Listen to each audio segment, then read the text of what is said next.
15 жылдын ичинде бустук талкаладык да эми эмне кылаарды билбей баарыбыз отуруп калдык да. Чындыгында 15 жылдын ичинде коом абдан өзгөрдү. 15 жылдык тарбия менен азыркы тарбияны салыштырып болбойт. Эми коомго жараша тарбия болот экен да. 15 жылдан мурун союз учурунда эмне бар эле? Баардык шарттар түзүлгөн болчу. Мектептин өзүндө спорт зал болчу, ар кандай кружоктор өтүлчү, өз убагы менен бүт нерсе.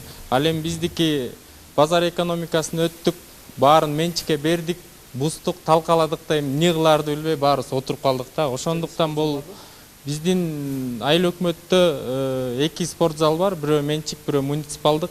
Бирок ошол экөөнүн деле иштеши мындай толук кандуу иштеген жок да.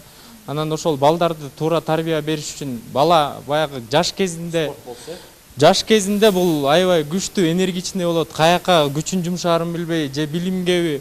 Анан ошондуктан биз ошол баланы туура кармап, туура тарбиялап калыш үчүн биз ошолорго шарт түзүп беришибиз керек биринчиден. Китепканаларыбыз болуш керек. Ошол китепкана азыр ошол заманга жараша, мисалы компьютер, интернети болсо, ошого кызыккан балдар өзүнүн кызыкчылыгын дальше улантып кетиш керек да.